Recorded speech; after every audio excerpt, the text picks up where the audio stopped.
Have you ever wondered how you can really get to know a place? I mean, not the version you see on the international news, but what it's actually like day to day? Well, today we're going to try something a little different. We're going to dive into a complex, often misunderstood part of the world, not through a history book, but through its own local news. So that's the big question, right? What can we really learn from just one 24-hour news cycle? What are the stories that dominate the conversation? And maybe more importantly, what are the quieter stories, the ones hiding just behind those big, bold headlines? Let's find out. Our window into this world is a local newspaper, Akhbar-e-Khyber Peshawar.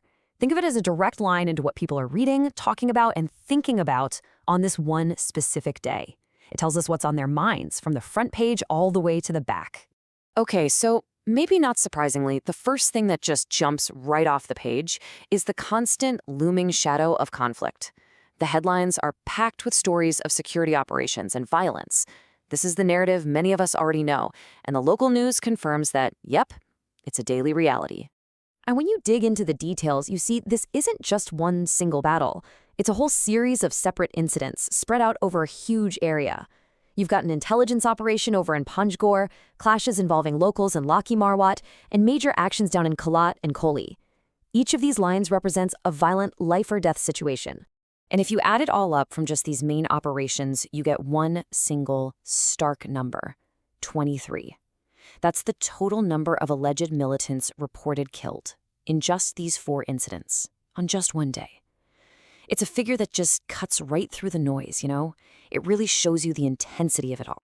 But the impact of all this conflict, it goes way beyond the battlefield. It completely shapes everyday life. The news is full of these widespread security measures. There's something called Section 144, which basically restricts public gatherings, and it's in place across all of Balochistan. There are bans on something as simple as 2 people riding on a motorcycle together. Even democracy gets put on hold. Local elections in Quetta postponed. This isn't just news, it's the very fabric of life. Okay, so you've got this external conflict, but that's not the whole story. The headlines also show these deep, deep cracks running right through the political system itself, from the very top all the way down to the local level. And I mean, on this one day, the political heat is coming from everywhere. You've got the ongoing legal saga with the PTI founder over the Toshakhana case. That's all about official gifts. You've got political parties arguing internally about how to commemorate past leaders. There's tension flaring up between the federal government and the province of Khyber Pakhtunkhwa over money. And then there's this jaw-dropping little factoid.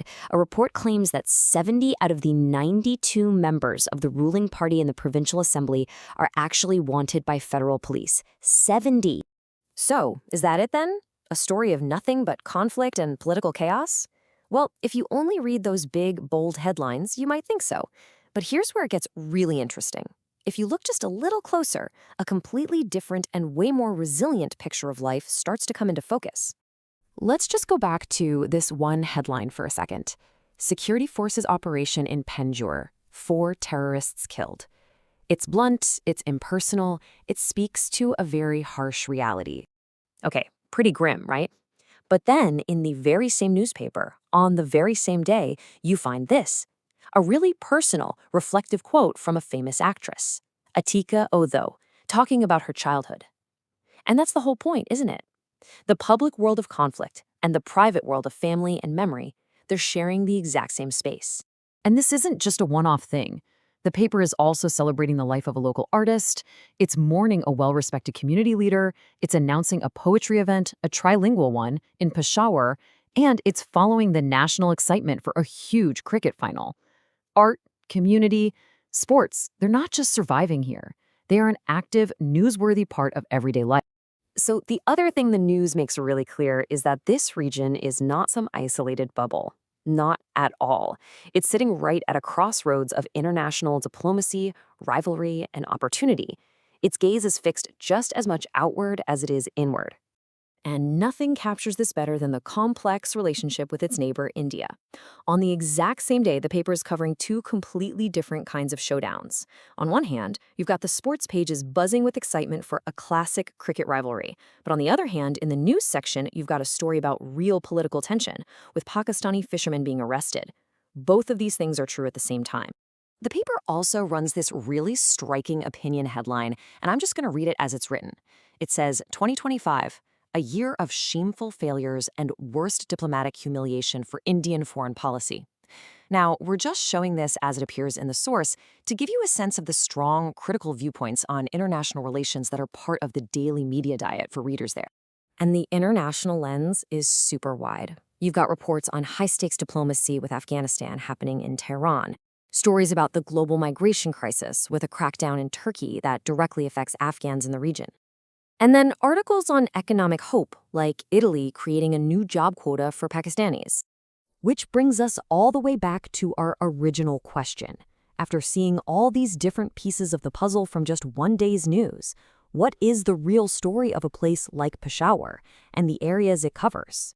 Well, the answer seems to be that there isn't just one story. It's this incredible, complicated mosaic. Yes, absolutely, it's a place defined by constant conflict and intense political drama. But at the exact same time, it's a home, a place of vibrant culture and a real community. And on top of all that, it's a key player on the world stage. All of these things are true, all at once. And that's the real takeaway here, right? The big idea from just looking at one day of local news is this. The reality of a place isn't in one single headline. It's in the sum of all its stories, all coexisting at the same time.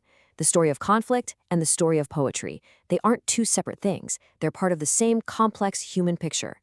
And maybe the most important thing a single day's news can teach us is to always look for all the stories, not just the loudest ones.